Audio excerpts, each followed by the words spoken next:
नमस्कार दोस्तों, आज की क्लास में मध्य प्रदेश लोक सेवा आयोग यानी एमपीपीएससी से संबंधित अति महत्वपूर्ण प्रश्नों पर चर्चा करने वाले, जो आपकी आने वाली एमपीपीएससी के एग्जाम के लिए अति महत्वपूर्ण प्रश्न होने वाले। तो बिना किसी देरी के सबसे पहला क्वेश्चन आपके सामने आता है कि मध्य प्रदेश लोक सेवा आयोग है। मोस्ट इंपोर्टेंट पॉइंट है दोस्तों कि मध्य प्रदेश लोक सेवा आयोग क्या है। तो याद रखना है, आप सभी को पता है कि भाई जो मध्य प्रदेश लोक सेवा आयोग है ये क्या है। तो ये एक प्रकार का संवैधानिक आयोग है। संवैधानिक आयोग से मतलब क्या होता है दोस्तों, तो ऐसा आयोग जिसका कहीं ना कहीं संविधान में वर्णन होता है उसको हम संवैधानिक आयोग कहते हैं। ठीक है साहब, अगर इसका संविधान में वर्णन है तो इसका संविधान में वर्णन कहाँ पर है। तो याद रखना है दोस्तों, संविधान का जो भाग 14 है, इस संविधान के भाग 14 में जो आर्टिकल है आपके आर्टिकल 315 से लेकर आर्टिकल 323 जो है, इसमें आपका किससे संबंधित प्रावधान है। तो संविधानिक प्रावधान है आपका। मध्य प्रदेश लोक सेवा आयोग का वर्णन कहां पर देखने को मिलता है। तो संविधान के भाग 14 आर्टिकल 315 से लेकर 323 तक, और ये एक संवैधानिक आयोग है। अगला क्वेश्चन आपके सामने आता है कि मध्य प्रदेश लोक सेवा आयोग का गठन कब किया गया। अब देखो, आप सभी को पता है कि भाई जो मध्य प्रदेश है, इस मध्य प्रदेश का गठन 1 नवंबर 1956 को हुआ। और जब 1 नवंबर 1956 को मध्य प्रदेश का गठन हुआ तो उसी टाइम पर मध्य प्रदेश लोक सेवा आयोग यानी एमपीपीएससी का गठन हुआ। अब दोस्तों, एमपीपीएससी का गठन तो हो गया 1956 में, लेकिन इसने काम करना शुरू कब किया। तो इसने 1957 से काम करना शुरू किया। फिर अगर आपसे पूछे कि भाई इसने परीक्षा कब ली पहली बार, तो इसने जो परीक्षा लेना शुरू किया ये 1958 में परीक्षा लेना शुरू किया। तो याद रखना है, 1 नवंबर 1956 को गठन होता है, काम शुरू किया 1957 में और परीक्षा ली 1958 में। ये इंपोर्टेंट पॉइंट आपको याद रखना है। ठीक है, अगला, मध्य प्रदेश लोक सेवा आयोग के अध्यक्ष व सदस्यों की नियुक्ति किसके द्वारा की जाती है। अब ये बड़ा इंपोर्टेंट पॉइंट है। देखो, 2-3 चीजें मैं आपको यहाँ पर क्लियर करवाऊंगा। अगर आपसे पूछे ना कि इनकी नियुक्ति किसके द्वारा की जाती है, नियुक्ति किसके द्वारा की जाती है, इनकी जो सेवा शर्तें हैं वो सेवा शर्तें कौन तय करता है, सेवा शर्तें कौन तय करता है, ये त्यागपत्र किसे देते, त्यागपत्र किसे देते। तो याद रखना है, मध्य प्रदेश लोक सेवा आयोग या राज्य लोक सेवा आयोग में जो शक्ति होती है ना, ये राज्यपाल के पास होती है। देखो, यूपीएससी में ये नियुक्ति, त्यागपत्र, सेवा शर्तें सब राष्ट्रपति तय करता है, लेकिन मध्य प्रदेश या राज्य लोक सेवा आयोग में कौन तय करता है। तो राज्यपाल तय करता है, राज्यपाल। ऑप्शन नंबर 20 का राइट आंसर है दोस्तों। अगला, मध्य प्रदेश लोक सेवा आयोग के अध्यक्ष एवं सदस्यों की सेवानिवृत्ति की वर्ष क्या है। मोस्ट इंपोर्टेंट पॉइंट है दोस्तों। अगर आपसे पूछे ना कि एमपीपीएससी में जो लोक सेवा आयोग के अध्यक्ष व सदस्य है उनका कार्यकाल कितना है, कार्यकाल कितना है, तो इनका जो कार्यकाल है ना दोस्तों, ये तो 6 वर्ष है, 6 वर्ष है। लेकिन इनका सेवानिवृत्ति यानी कि ये रिटायरमेंट का टाइम कितने वर्ष का है, तो 62 वर्ष की उम्र में ये रिटायरमेंट हो जाते हैं। तो ऑप्शन नंबर सी इसका राइट आंसर है। इनका सेवानिवृत्ति का जो कार्यकाल है वो 62 वर्ष है और इनका जो कार्यकाल है वो 6 वर्ष है। ये चीज आपको इंपोर्टेंट याद रखना है। अगला, मध्य प्रदेश लोक सेवा आयोग के सदस्यों की संख्या एवं सेवा शर्तों का निर्धारण किसके द्वारा किया जाता है। तो मैंने अभी आपको बताया कि ये राज्यपाल के द्वारा किया जाता है, राज्यपाल के द्वारा किया जाता है। अगला, मध्य प्रदेश लोक सेवा आयोग का गठन संविधान के किस अनुच्छेद के तहत किया गया। मोस्ट इंपोर्टेंट पॉइंट है दोस्तों कि मध्य प्रदेश लोक सेवा आयोग का गठन संविधान के किस अनुच्छेद के तहत किया गया। तो याद रखना है दोस्तों, आर्टिकल 315 जो है ना, इस आर्टिकल 315 के तहत बताया गया कि हर राज्य में एक लोक सेवा आयोग होगा। इसमें बात की गई गठन की। फिर अगर हम चले 316 पर, तो याद रखना है इसके सदस्यों की जो नियुक्ति है वो नियुक्ति से संबंधित प्रावधान किसमें, 316 में। अगर सदस्यों को हटाने की बात करें तो हटाने का प्रावधान किसमें है, तो हटाने का प्रावधान 317 में। और अगर आपसे पूछे कि आयोग के कार्य से संबंधित आर्टिकल कौन सा है, तो आर्टिकल 320 में इसके कार्य से संबंधित प्रावधान है। अब यहाँ पर एक बात आई है भैया, हटाने की बात आई, तो मैंने आपको ये कहा कि अगर नियुक्ति की बात आती है तो नियुक्ति तो राज्यपाल करता है, नियुक्ति तो राज्यपाल करता है। लेकिन दोस्तों, इनको जो हटाने का काम है ना, ये हटाने का काम राष्ट्रपति के द्वारा करता है, राष्ट्रपति के द्वारा किया जाता है। और वो भी कब, तो हाईकोर्ट की जांच के बाद, हाईकोर्ट की जांच के बाद राष्ट्रपति इनको हटाता है, ना कि राज्यपाल। तो ये इंपोर्टेंट पॉइंट आपको याद रखना है। अगला क्वेश्चन आपके सामने कि संसद किस अनुच्छेद के तहत राज्य लोक सेवा आयोग के कार्यों में नए कार्य जोड़ सकती है। मैंने अभी आपको ये कहा दोस्तों कि जो लोक सेवा आयोग के कार्य है ना, इस कार्य का जो आर्टिकल है वो तो कौन सा है, 320 है। 320 है। लेकिन इन कार्य में अगर विस्तार करना हो, कार्य में विस्तार करना हो या नया कार्य जोड़ना हो तो उसके लिए आर्टिकल कितना है, तो 321 है दोस्तों, 321 है। तो नए कार्य जोड़ने की बात आई तो 321 इसका आर्टिकल होगा। ये बड़ा इंपोर्टेंट पॉइंट आपको याद रखना है। ऑप्शन नंबर 20 का राइट आंसर है। अगला, संयुक्त लोक सेवा आयोग के गठन का प्रावधान सर्वप्रथम किस अधिनियम के तहत किया गया? अति इंपोर्टेंट क्वेश्चन है दोस्तों। संयुक्त लोक सेवा आयोग, संयुक्त लोक सेवा आयोग क्या होता है? तो संयुक्त लोक सेवा आयोग का मतलब होता है कि दो या दो से अधिक जो राज्य है, उन दो या दो से अधिक राज्यों के लिए सिर्फ एक ही लोक सेवा आयोग रहेगा, एक ही आयोग रहेगा, उसको कहा जाता है संयुक्त लोक सेवा आयोग। और ये जो संयुक्त लोक सेवा आयोग का प्रावधान लाया गया ना, ये भारत शासन 1935 के तहत लाया गया। अब ये आपके लिए बड़ा इंपॉर्टेंट है क्योंकि इसको समझना, यहाँ से क्वेश्चन पूछे जाते हैं, ठीक है। तो हम बात कर रहे हैं संयुक्त लोक सेवा आयोग की।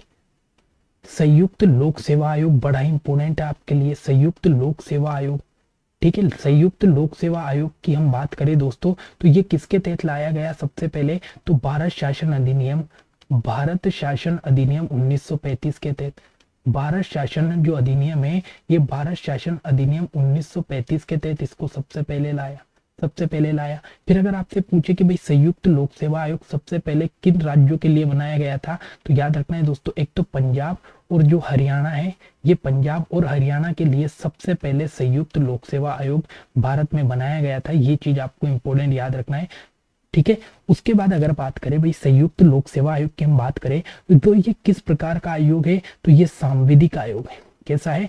सांविधिक आयोग है दोस्तों, सांविधिक आयोग है। सांविधिक आयोग का मतलब क्या होता है? तो ऐसा आयोग जो संसद के द्वारा बनाया जाता है उसे हम सांविधिक आयोग कहते हैं। या किसी अधिनियम के तहत बनने वाला जो है आयोग, वो अधिनियम के तहत बनने वाला आयोग सांविधिक आयोग होता है। इसका संविधान में वर्णन नहीं है, ठीक है। दूसरी इंपोर्टेंट चीज ये बात याद रखना है दोस्तों कि इसमें जो नियुक्ति का काम करता है ना, वो नियुक्ति का काम कौन करता है? तो नियुक्ति का काम राज्यपाल के द्वारा किया जाता है। सॉरी, नियुक्ति का जो काम है ना इसमें, ये राष्ट्रपति के द्वारा किया जाता है, राष्ट्रपति के द्वारा किया जाता है। इसमें जितनी भी सेवा शर्तें हैं, सेवा शर्तें हो गई या त्याग पत्र हो गया, त्याग पत्र हो गया, ये सब काम किसके द्वारा किया जाता है? तो ये सब का सब काम राष्ट्रपति के द्वारा किया जाता है दोस्तों, राष्ट्रपति के द्वारा। लेकिन अब मान लो कि ठीक है, ये दो राज्यों के लिए बनाया जाता है, तो ये अपनी रिपोर्ट किसे देगा? ये भी तो इंपॉर्टेंट चीज है भाई, रिपोर्ट किसे देगा?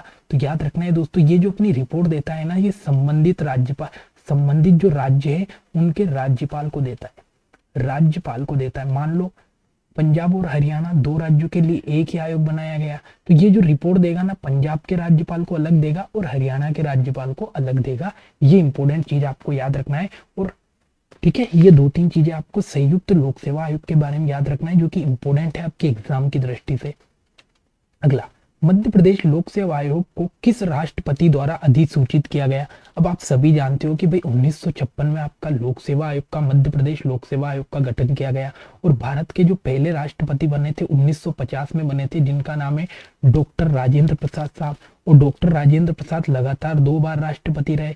और राष्ट्रपति का कार्यकाल एक बार में 5 वर्ष का रहता है, दूसरी बार में 5 वर्ष का रहता है। मतलब इस टाइम पे जो राष्ट्रपति होंगे वो कौन रहेंगे? डॉक्टर राजेंद्र प्रसाद भारत के पहले राष्ट्रपति थे और इन्हीं के द्वारा इसे अधिसूचित किया गया दोस्तों 1956 में। अगला, मध्य प्रदेश लोक सेवा आयोग में कितने सदस्य होते हैं? तो याद रखना है दोस्तों, इसमें एक तो अध्यक्ष होता है, एक तो अध्यक्ष होता है और इसमें 4 और अन्य सदस्य होते हैं, ठीक है। 4 और सदस्य रहते हैं। मतलब टोटल कितने लोग हैं? तो टोटल 5 लोग इसमें काम करते हैं मध्य प्रदेश लोक सेवा आयोग में। और इसका जो मुख्यालय अगर आपसे पूछे ना दोस्तों, तो इसका मुख्यालय कहाँ पर है? इंदौर में है, इंदौर में है। अब अगले 5 मिनट में मैं आपको मध्य प्रदेश लोक सेवा आयोग से संबंधित क्विक रिवीजन करवाऊंगा जो आपके एग्जाम में बहुत ज्यादा हेल्पफुल रहेगा, ठीक है। तो सबसे पहले मध्य प्रदेश लोक सेवा आयोग का गठन कब किया गया? 1 नवंबर 1956 को इसका गठन होता है। फिर मैंने आपको बताया कि ये कैसा आयोग है? तो ये संवैधानिक आयोग है। संवैधानिक आयोग क्यों है दोस्तों? क्योंकि संविधान का जो भाग 14 है ना, इस संविधान के भाग 14 में जो आर्टिकल 315 है, ये आर्टिकल 315 से 323 तक जो वर्णन है, वो इसका वर्णन आपको देखने को मिलता है। इसमें जो सदस्य या अध्यक्ष होते हैं उनकी नियुक्ति कौन करता है? राज्यपाल करता है। ये त्याग पत्र किसको देते हैं? तो ये राज्यपाल को अपना त्याग पत्र देते हैं। लेकिन इनको हटाता कौन है दोस्तों? तो इनको हटाता राष्ट्रपति है। ये बड़ा ही इंपॉर्टेंट पॉइंट है। हटा देगा कौन? तो राष्ट्रपति हटाएगा। फिर बात आती है इनकी सदस्य संख्या की, तो इसमें एक तो अध्यक्ष होता है और 4 और इसके अलावा सदस्य, मतलब टोटल कितने लोग काम कर रहे हैं, तो टोटल 5 लोग इसमें काम कर रहे हैं, टोटल 5 लोग काम कर रहे हैं। इनका कार्यकाल कितने वर्ष का रहता है, तो कार्यकाल 6 वर्ष का रहता है, 6 वर्ष का रहता है। लेकिन ये रिटायर कब होते हैं, तो 62 साल की अगर इनकी उम्र हो जाती है तो ये रिटायर हो जाते हैं। मतलब जो भी पहले हो जाए, 6 वर्ष का कार्यकाल रहता है, अगर पहले ही 62 साल के हो जाते हैं तो इनको रिटायर कर दिया जाता है। इसमें प्रथम अध्यक्ष कौन बनाए गए थे, मोस्ट इंपोर्टेंट पॉइंट है, मध्य प्रदेश लोक सेवा आयोग यानी एमपीपीएससी के पहले अध्यक्ष डीबी रेगे साहब बने थे, डीबी रेगे साहब। पहली महिला, कोई भी आज तक महिला इसके अध्यक्ष नहीं बनी थी। एमपीपीएससी की हम तैयारी कर रहे हैं दोस्तों, तो ये आयोग आपके लिए इंपोर्टेंट हो जाता है। तो एमपीपीएससी के पहले अध्यक्ष डीबी रेगे साहब, और वर्तमान में कौन है, तो वर्तमान में राजेश लाल मेहरा है दोस्तों। कौन है, राजेश लाल मेहरा वर्तमान में क्या है, तो वर्तमान में इसके अध्यक्ष है। ये चीज आपको इंपोर्टेंट याद रखना है। और इसका मुख्यालय मैंने अभी आपको बता ही दिया कि कहाँ पर है, इंदौर में इसका मुख्यालय, इंदौर में ऑफिस है। ये चीज आपको याद रखना है। 2-3 चीजें और मैं आपको क्लियर करवा देता हूँ। मैंने अभी आपको बताया कि आर्टिकल 315 से 323 तक इसका वर्णन है, 323 तक वर्णन है। तो ये मैं आर्टिकल और आपको कंप्लीट करवा देता हूँ ताकि आपकी सारी चीजें यहाँ पर क्लियर हो जाएगी। ठीक है, अगर आपसे पूछे कि भाई 315 में क्या है, तो 315 में जो आयोग है दोस्तों, इस आयोग के गठन से संबंधित प्रावधान है। ठीक है, कि हर राज्य में एक लोक सेवा आयोग रहेगा, वो 315 में। अगर आपसे पूछे 316 में क्या है, तो 316 में नियुक्ति से संबंधित प्रावधान है, इसके सदस्यों की या अध्यक्ष की नियुक्ति। 317 में क्या है, तो 17 मतलब खतरा, और 17 में हटाने का प्रावधान है। हटाएगा कौन, राष्ट्रपति, हटाना। 317 के बाद 318 में क्या है दोस्तों, तो 318 में इनकी जो सेवा शर्तें हैं, सेवा शर्तें हैं, और ये सेवा शर्तें कौन तय करता है, राज्यपाल तय करता है। 318 के बाद 319 में हम चलेंगे तो इसमें ये बात बताई गई कि इनकी पुनः नियुक्ति नहीं हो सकती है दोस्तों, पुनः नियुक्ति नहीं हो सकती। ये बात किस में की गई, 319 में की गई। 320 में हम चलेंगे दोस्तों, तो 320 में इनके कार्य बताए गए कि लोक सेवा आयोग के कार्य क्या रहेंगे। 321 में जैसे हम चलेंगे दोस्तों, तो 321 में इनके जो कार्य है ना, इन कार्यों को बढ़ाने की बात की गई, मतलब कार्यों का जो विस्तार है वो किस में, 321 में। 322 में हम चलेंगे तो ये बताया गया कि इनके जो वेतन भत्ते होंगे वो कहाँ से दिए जाएंगे, तो जो भारत की संचित निधि है, भारत सरकार का जो खजाना है, इस भारत की संचित निधि से इनका क्या दिया जाएगा, वेतन भत्ते दिए जाएंगे। और 323 में क्या बताया गया, तो 323 में दोस्तों इनकी रिपोर्ट के बारे में बताया गया कि रिपोर्ट कहाँ से तैयार होगी। देखो, अगर राज्य का लोक सेवा आयोग है तो जो वेतन दिया जाएगा वो राज्य की संचित निधि से दिया जाएगा, और संघ लोक सेवा आयोग है तो ये भारत की संचित निधि से दिया जाएगा। रिपोर्ट राज्य में किसे दी जाएगी, राज्यपाल को, और संघ में किसे दी जाएगी, तो राष्ट्रपति को। ये कुछ इंपोर्टेंट आर्टिकल थे जो आपको इंपोर्टेंट याद रखने थे। आशा करता हूँ क्लास आपको अच्छी लगी होगी। अगर क्लास अच्छी लगी तो लाइक कमेंट शेयर करना ना भूले। मिलता है अगली क्लास में, तब तक के लिए जय हिंद जय भारत।